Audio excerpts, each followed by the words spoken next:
Hello dear students, how are you all? I hope you all are fine.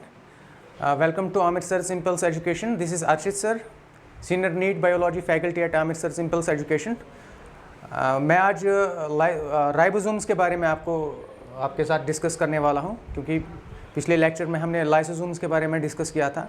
So today we are going to discuss about ribosomes, the very important topic. और इस साल NEET 2025 में जहां से question पूछा गया था, basic और सिंपल क्वेश्चन पूछा गया था, और हर ऑर्गेनल में से किसी ना किसी एग्ज़ाम, किसी न किसी साल में तो क्वेश्चन आ ही जाता है. तो you should be very very careful about this organelles. Okay, बात करेंगे राइबोसोम्स की.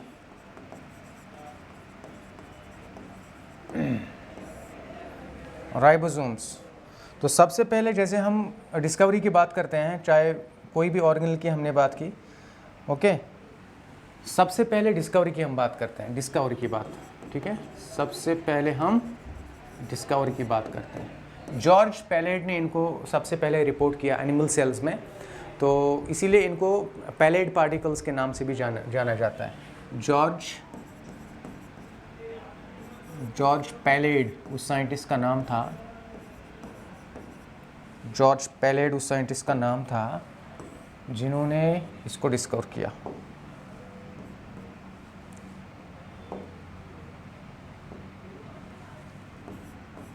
जॉर्ज पैलेड, ओके, इसलिए इनको और एक नाम से भी जाना जाता है, Palade particles. Palade particles, they are called as Palade particles. ठीक है, Palade particles. Okay, and one thing you need to remember that जो राइबोसोम्स होते हैं, राइबोसोम्स आर मेम्ब्रेनलेस. इनमें कोई मेम्ब्रेन नहीं होता, या हम कह सकते हैं ये नेक्ड होते हैं. ओके, और they are recorded as the smallest organelles. Smallest, सबसे छोटा कोई ऑर्गेनल अगर है सेल्स के अंदर, तो वो है राइबोसोम्स. वो क्या है? राइबोसोम्स. और चूंकि इनका रोल प्रोटीन सिंथेसिस में देखा गया है, हाँ, they are known for their role in the protein synthesis, therefore they are also called as protein factories of the cell. Known for their role in protein synthesis, therefore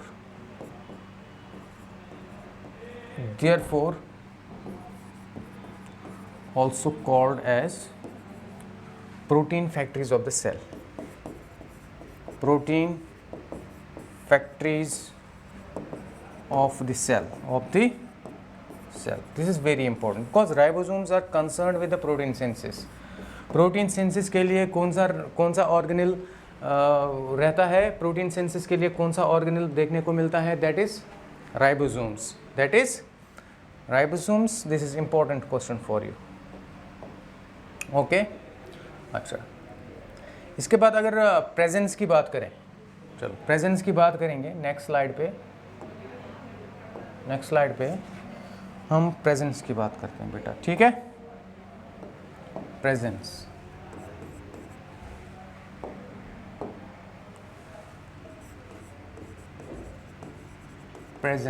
कहाँ पे पाए जाते हैं? They are found in both prokaryotic as well as eukaryotic cells. Prokaryotic cells में भी होते हैं, eukaryotic cells में भी होते हैं. दोनों प्रकार के सेल्स में देखने को मिलते हैं, एक्सेप्ट मैच्योर आरबीसीज. हाँ, जहाँ पे कोई ऑर्गेनल होता ही नहीं है, राइबोसोम्स भी नहीं होते. और प्रोकैरियोटिक यूकैरियोटिक दोनों सेल्स में पाया जाता है, इसीलिए इनको और एक नाम से भी जानते हैं, very important. Therefore they are called as, therefore या thus also called as universal component of the cells, universal component of the cells. They are also called as universal component of the cells. Important नाम ये भी है। Prokaryotes के case में prokaryotes के case में आप देखोगे, प्रोकैरियोट्स में राइबोसोम्स साइटोप्लाज्म में फ्रीली प्रेजेंट होते हैं। ओके, साइटोप्लाज्म में फ्रीली प्रेजेंट होते हैं, लेकिन यूकैरियोट्स के केस में फ्री फॉर्म में भी होते हैं और बाउंड फॉर्म में भी होते हैं। ठीक है, freely float in the cytoplasm, cytoplasm prokaryotes के केस में। और यूकैरियोट्स के केस में याद रखना फ्री भी होते हैं एज वेल एज बाउंड भी होते हैं। किसके साथ बाउंड होते हैं? फ्री तो साइटोप्लाज्म में होते हैं। फ्री कहाँ पे होते हैं? Freely in the cytoplasm. और बाउंड किसके साथ होते हैं? बाउंड होते हैं दो ऑर्गेनल्स के साथ, सरफेस के साथ। ठीक है, एक एंडोप्लाज्मिक रेटिकुलम ER और एक होता है न्यूक्लियस। इनके मेम्ब्रेन्स के साथ ये राइबोसोम्स जुड़े रहते हैं, बाउंड रहते हैं, अटैच रहते हैं। ओके, अच्छा, नंबर की बात करते हैं। नंबर कैसा है, कितना रहता है सेल्स के अंदर इनका जो नंबर है बेटा राइबोसोम्स का, वो वेरी करता है। सबसे ज़्यादा एबंडेंट पाए जाते हैं जो एक्टिवली सिंथेसाइजिंग सेल्स होते हैं। एक्टिवली सिंथेसाइजिंग सेल्स जैसे लिवर सेल्स हो गए, पैनक्रियाटिक सेल्स हो गए जैसे, ठीक है, या जो बाकी प्रोटीन सिंथेसाइजिंग सेल्स होते हैं जैसे प्लाज्मा सेल्स हो गए, ठीक है, या लिम्फोसाइट्स हो गए वगैरह। तो ऐसे सेल्स में आपको ये ज़्यादा एबंडेंस में देखने को मिलता है, इनका नंबर आपको ज़्यादा देखने को मिलता है। ठीक है, लिवर सेल्स, पैनक्रियाटिक सेल्स,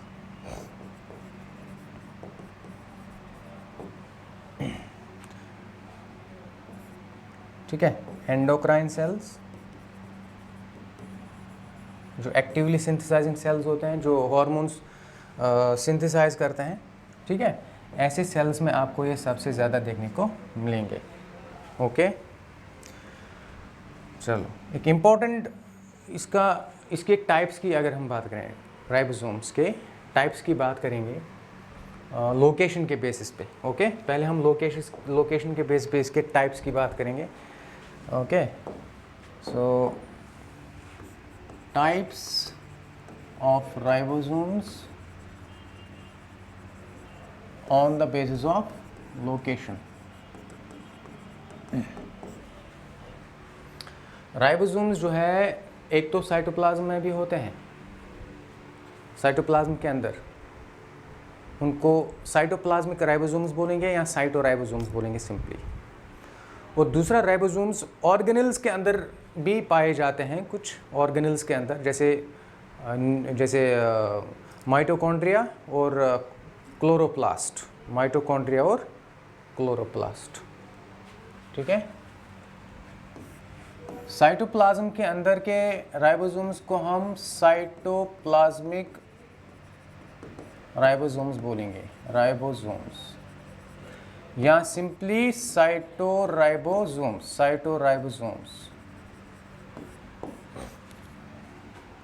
लेकिन जो ऑर्गेनल्स के अंदर राइबोसोम्स पाए जाते हैं उनको ऑर्गेनुलर राइबोसोम्स बोलेंगे, ऑर्गेनुलर राइबोसोम्स। कौन सा ऐसे ऑर्गेनल्स में होते हैं? माइटोकॉन्ड्रिया माइटोकॉन्ड्रिया में पाए जाते हैं और क्लोरोप्लास्ट के केस में पाए जाते हैं। दोनों के केस में राइबोसोम्स 70s होते हैं, याद रखना, this is very important. Organelle के अंदर जो राइबोसोम्स होते हैं वो 70s टाइप होते हैं। माइटोकॉन्ड्रिया के अंदर जो राइबोसोम्स हैं 70s टाइप के राइबोसोम्स, इनको माइटोराइबोसोम्स बोलेंगे, also called as, they are also called as mitoribosomes, they are called as mitoribosomes. And जो क्लोरोप्लास्ट के अंदर पाए जाते हैं इनको प्लास्टिडोराइबोसोम्स बोलेंगे, प्लास्टिडोराइबोसोम्स बोलेंगे, plastidoribosomes, this is very important. Okay, so location के बेसिस पे राइबोसोम्स के दो टाइप्स हैं। One is called as cytoplasmic ribosomes which are found in the cytoplasm, found in the cytoplasm, and the other one is organellar ribosomes which are found within the organelles. They are found within the organelles. Which type of organelles? Mitochondria and chloroplast. Accordingly, they are called as mitoribosomes and plastidoribosomes. In both the cases, ribosomes are of 70s type, and क्योंकि ये खुद एक organelle है और इन दो organelles के अंदर पाया जाता है, इसलिए कभी कभार राइबोसोम्स को बोला जाता है organelle within organelle. This is very important, ये भी एक इम्पॉर्टेंट नाम है इसका, also called as, therefore thus also called as organelle within organelle, organelle within organelle, क्योंकि राइबोसोम एक ऑर्गेनल है खुद, और जिन ऑर्गेनल्स के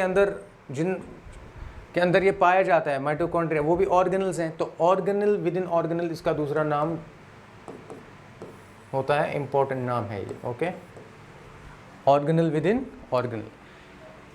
अच्छा, कई नाम हमने इसके पढ़े, जैसे they are also called as protein factories of the cell because they are concern with protein synthesis. इसी तरह हमने देखा पैलेट पार्टिकल्स भी इनको बोलते हैं, पैलेट पार्टिकल्स इसलिए क्योंकि जॉर्ज पैलेट ने इनको डिस्कवर किया, क्योंकि हर प्रकार के सेल्स में पाया जाता है, चाहे वो प्लांट सेल हो, एनिमल सेल हो, चाहे वो प्रोकैरियोटिक सेल हो या यूकैरियोटिक सेल हो, इसलिए इनको यूनिवर्सल कंपोनेंट ऑफ सेल्स भी बोलते हैं, ये भी एक इम्पॉर्टेंट नाम है इनका। इसी तरह से they are called as organelle within organelle. ठीक है, कई हमने नाम पढ़े इसके, सारे नाम इसके इम्पोर्टेंट हैं, एग्ज़ाम में पूछे जाते हैं। और केमिकली अगर देखा जाए, केमिकली जो है, chemically on the base of chemical composition, ribosomes are of two types. One is called as 70s and one other is called as 80s. Okay, so next slide में हम इसको डिस्कस करेंगे on the basis of what is called as chemical composition. Types of ribosomes. Types of ribosomes based on chemical composition.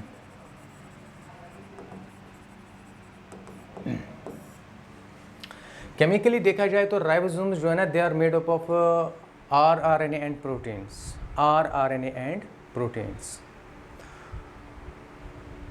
इसके दो types हैं इस base, chemical composition के base पे राइबोसोम्स के दो टाइप्स हैं। One is called as 70s, एक है 70s राइबोसोम्स, एक है 80s राइबोसोम्स। इसमें अगर देखा जाए, इसमें 78 मैग्नीट्यूड है। 70 क्या है? Magnitude. S is a unit, S is a unit, S एक यूनिट है। This is 70 is magnitude, magnitude, and S is unit, S is the unit. इस S को हम स्विडबर्ग यूनिट के नाम से जानते हैं, या इसको, और it is also called as sedimentation coefficient, sedimentation coefficient. Sedimentation coefficient S जो है, S ठीक है, it means Svedberg unit, it is the unit, it's called as Svedberg unit और सेडिमेंटेशन कोफिशिएंट, इसका एक वैल्यू है प्रॉपर अपना, ठीक है। और कितनी देर में एक राइबोसोम सेटल डाउन हो सकता है जब हम राइबोसोम्स को किसी जगह पे रखेंगे, ओके, तो वो कितनी देर में सेडिमेंट हो जाएगा। ऑब्वियसली 70s राइबोसोम्स, इनका मैग्नीट्यूड कम है तो ये ज़्यादा टाइम में सेडिमेंट हो जाएंगे। जो लार्जर जो राइबोसोम्स है जिनका मैग्नीट्यूड ज़्यादा 80s टाइप राइबोसोम्स, तो ये ज़्यादा जल्दी सेटल डाउन हो जाएंगे क्योंकि इनका मैग्नीट्यूड ज़्यादा है, okay. So on that basis कौन कितने टाइम में सेडिमेंटेशन होती है, जिसकी कितने टाइम में किसकी सेडिमेंटेशन जल्दी होती है, हाँ, उस बेसिस पे इसके टाइप्स हैं 70s एंड 80s। और 70s राइबोसोम्स जो है ना बेटा, 70s राइबोसोम्स, ओके, याद रखना, ये इंपॉर्टेंट है एग्जाम पॉइंट ऑफ व्यू, यहाँ पे खास ख्याल रखना आप। ये जो 70s वाला है 70s, इसके फर्दर 2 सब यूनिट्स होते हैं। It is made up of 2 सब units, one is 50s and the other is called as 30s. This is not addition, this is not 50 plus 30 is equal to 80 होना चाहिए था, हाँ, it is not like that. 70s एक ribosome है, इसके 2 subunits हैं, एक बड़ा है एक छोटा है, दैट्स इट। यहाँ पे कोई मैथ्स का कॉन्सेप्ट नहीं है, कोई 50 plus 30 is equal to 80 नहीं है। दूसरा जो 80s वाला राइबोसोम है, 80s वाला राइबोसोम जो है, इसके 2 सब यूनिट्स हैं, one is called as 60s and the other is called as 40s। Again यहाँ पे कोई ऐसा कुछ एडिशन नाम की चीज़ नहीं है, हाँ, 60s 40, 60 plus 40 अदरवाइज होता है 80 100, लेकिन 80s जो है इसके 2 सब यूनिट्स जो है, एक बड़ा है एक छोटा है, इस तरह से यहाँ पे देखा जाता है इसको, ओके। लेकिन ये जो सब यूनिट्स हैं, दीज आर कॉल्ड एज सब यूनिट्स, इनको क्या बोलते हैं बेटा, इनको सब यूनिट्स हम बोलते हैं, इनको सब यूनिट्स बोलते हैं। क्या बोलते हैं इनको? सब यूनिट्स। ये सब यूनिट्स बने होते हैं rRNA के, किसके? rRNA के और प्रोटीन्स के बने होते हैं। तो 50s जो है, 50s वाला जो है, ये वाला जो है 50s, ये कौन से सब यूनिट, ये कौन से rRNA का बना है बेटा? ये कौन से rRNA का बना है? ये बना है 23s और बना है 5s प्लस प्रोटीन्स का। 23s 5s प्लस प्रोटीन्स का बना होता है। 30s वाला जो है 30s, ये बना है 16s प्लस प्रोटीन्स का। 16s प्लस, ये 16s क्या है? rRNA molecule. ये वाला जो सब यूनिट है 60s जो सब यूनिट है, ठीक है, it is further made up of 28s 23.5s और 5s plus proteins, 5s plus proteins का बना है। और ये जो 40s वाला है 40s, it is made up of 18s plus proteins, 18s plus proteins. क्योंकि केमिकली देखा जाए बेटा, केमिकली देखा जाए तो ये RNA है, ये सब RNA मॉलिक्यूल्स हैं, ये जो है ना, हाँ, 23s 5s 16s 28s 23.5s 5s 18s, ये सब क्या है? rRNA molecules. ये क्या है? rRNA, ठीक है, ये क्या है? rRNA मॉलिक्यूल्स हैं, सब rRNA मॉलिक्यूल्स हैं। और बाकी और उनके साथ क्या जुड़ा है? प्रोटीन्स। देखो हर सब यूनिट में आप देखेंगे rRNA और प्रोटीन प्रेजेंट है। सो केमिकली देखा जाए तो ये rRNA प्लस प्रोटीन्स के बने हैं, rRNA प्लस प्रोटीन्स के बने हैं। राइबोसोम्स जो है, केमिकली देखा जाए, ribosomes are made of what? rRNA plus ribosomes. Chemically अगर देखेंगे, इसीलिए राइबोसोम्स को और एक नाम से भी जानते हैं। Therefore, also called as ribonucleoproteins. Very important, ribonucleoproteins, also called as ribonucleoproteins. ribonucleoproteins या RNPs शॉर्ट में बोलेंगे, RNPs बोलेंगे शॉर्ट में, ठीक है, ठीक है. Are you getting my point? Okay. So this is the types of ribosomes on the base of their chemical composition. There are two types, 70S and 80S. S is the unit, it's called as Sedberg unit or sedimentation coefficient. And these ribosomes are further classified. They have they are made up of subunits, smaller subunits. Okay. दो सब units के बने हैं. इसमें एक 50S है, 30S है और इसमें 60S है, इसमें 40S है, ठीक है. देन ईच सब units is made up of RRN and proteins. क्योंकि केमिकली RRN और प्रोटीन्स के बने हैं इसलिए इनको राइबोन्यूक्लियोप्रोटीन्स बोलते हैं, RNPs बोलते हैं, ठीक है. इनका स्ट्रक्चर अगर देखें तो इनका स्ट्रक्चर कोई ऐसा मतलब कुछ खास प्रकार का स्ट्रक्चर नहीं है, कोई कॉम्प्लेक्स टाइप का स्ट्रक्चर नहीं है इनमें, बल्कि जस्ट एक सिंपल स्ट्रक्चर मैं आपको बताता हूँ इनका कैसा रहता है. Okay. Structure of ribosomes.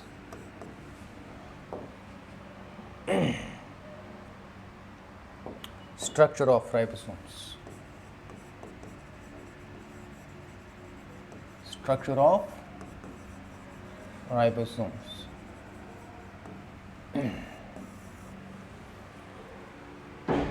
Ribosomes जो होते हैं ना, इसके जो सब यूनिट्स होते हैं, ठीक है, राइबोसोम्स के जो सब यूनिट्स होते हैं, ठीक है, एक छोटा होता है, स्मॉल होता है, स्मॉलर होता है, स्मॉलर वाला कैप लाइक होता है. स्मॉलर सब यूनिट जो है ना ये कैप लाइक होता है बेटा. और जो इसका लार्जर सब यूनिट है, इसका लार्जर सब यूनिट जो होता है ना वो डोम शेप्ड होता है, डोम शेप्ड, ठीक है. ये सारे सब यूनिट्स आप देखेंगे साइटोप्लाज्म में फ्रीली प्रेजेंट होते हैं. ओके, ठीक है, फ्रीली प्रेजेंट होते हैं और उसी टाइम पे ये यूनाइट हो जाते हैं. उनको इनका जब प्रोटीन सिंथेसिस करना होता है तो ये यूनाइट हो जाते हैं, ठीक है. प्रोटीन सिंथेसिस के टाइम पे ये यूनाइट हो जाते हैं. अदरवाइज ये पूरे साइटोप्लाज्म में बिखरे रहते हैं, स्प्रेड फॉर्म में रहते हैं, ठीक है. They are spread. हाँ, ये जो सब यूनिट्स होते हैं, सब यूनिट्स जो होते हैं, सब यूनिट्स, ठीक है, they are spread throughout the cytoplasm. ये पूरे साइटोप्लाज्म में बिखरे पड़े रहते हैं, ठीक है, स्प्रेड होते हैं, ठीक है. लेकिन ये उसी टाइम पे क्या होता है, यूनाइट होते हैं and get united only at the time of protein synthesis. Only at the time of protein synthesis. जब इनको प्रोटीन सिंथेसिस करना हो तो उसी टाइम में क्या हो जाता है, यूनाइट हो जाता है, ठीक है. छोटा वाला जो कैप देखो कैसे ये प्रोटीन सिंथेसिस में किस तरह का स्ट्रक्चर कैसे यूनाइट हो जाता है, मैं आपको दिखाता हूँ. देखो जब इनको प्रोटीन सिंथेसिस करना होता है तो बीच में देखो बीच में mRNA की चेन लग जाती है ऐसे. This is the chain of mRNA. किसकी? mRNA की चेन लग जाती है यहाँ पे.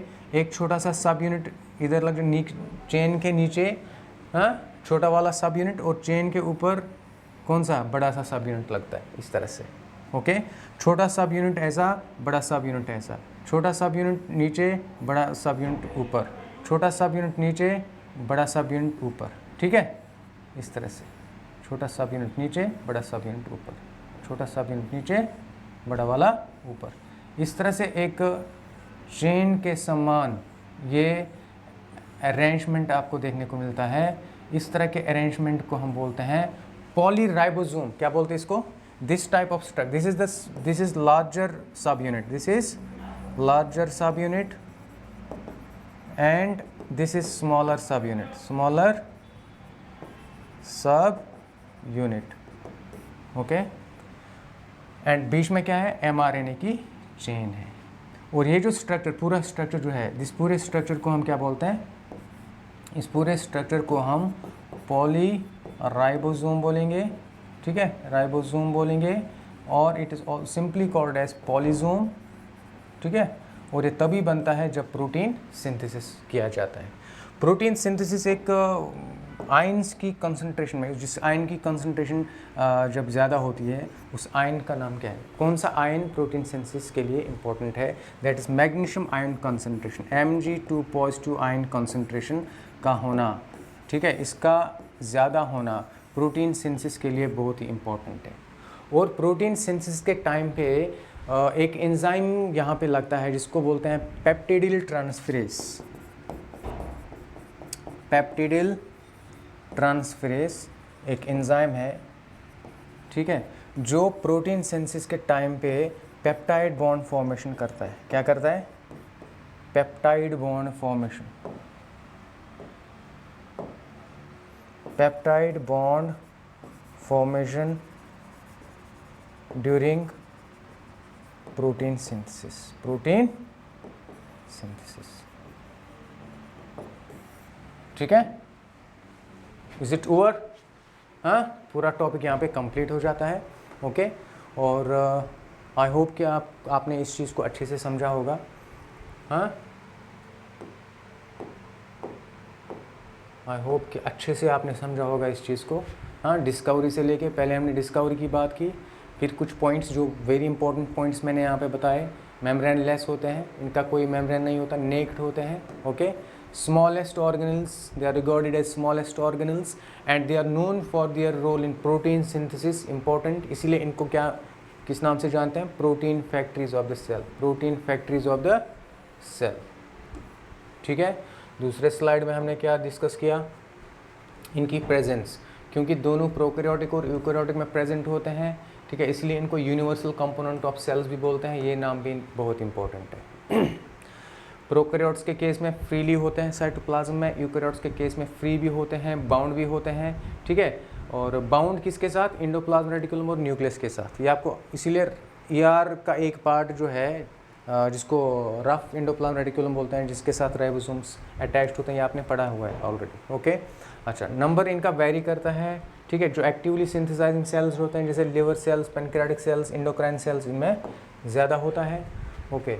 राइबोसोम्स के types on the base of location, कुछ ऑर्गेनल्स साइटोप्लाज्म में होते हैं, कुछ ऑर्गेनल्स और कुछ राइबोसोम्स ऑर्गेनल के अंदर होते हैं, जैसे माइटोकॉन्ड्रिया और क्लोरोप्लास्ट, ठीक है। इनको माइटोराइबोसोम्स, इनको प्लास्टिडोराइबोसोम्स बोलते हैं। बोथ केसेस में 70S टाइप होता है, इसलिए इन राइबोसोम्स को ऑर्गेनल विद इन ऑर्गेनल भी बोलते हैं, ऑर्गेनल विद इन ऑर्गेनल भी बोलते हैं इनको, ठीक है। और लास्ट में केमिकल कंपोजिशन के बेस पे हमने इनके टाइप्स पढ़े, 70S और 80S, और केमिकली हमने देखा इनको राइबोन्यूक्लियोप्रोटीन्स, RNPs के नाम से जानते हैं। एंड देन इसका स्ट्रक्चर इम्पोर्टेंट हमने देखा, जो सब यूनिट्स इसके होते हैं, स्मॉलर वाला कैप लाइक होता है, लार्जर वाला डोम शेप्ड होता है, ठीक है। और प्रोटीन सिंथेसिस के टाइम पे सब यूनिट्स यूनाइट हो जाते हैं और एक ऐसा स्ट्रक्चर बनाते हैं, बीच में mRNA की चेन लगती है, ठीक है। ये बीच में क्या है? This is mRNA, okay. और इसी mRNA की चेन के दोनों साइड में ये सब यूनिट्स लग जाते हैं, छोटा वाला नीचे की तरफ और बड़ा वाला ऊपर की तरफ। इस तरह से ये एक स्ट्रक्चर बनाता है जिसको पॉलीराइबोसोम या पॉलीसोम बोलते हैं। This takes place due to high concentration of magnesium ions and due to the enzyme called as peptidyl transferase, which forms peptide bond during protein synthesis. So this is all about today's lecture. So I hope कि आपने इस चीज़ को अच्छे से understand किया होगा। अगर किसी को कोई दिक्कत या किसी को कोई इसमें डाउट रहा होगा तो वो प्लीज़ कॉन्टैक्ट करें। So it's enough for today. Till tomorrow, goodbye. Thank you very much. Allah Hafiz.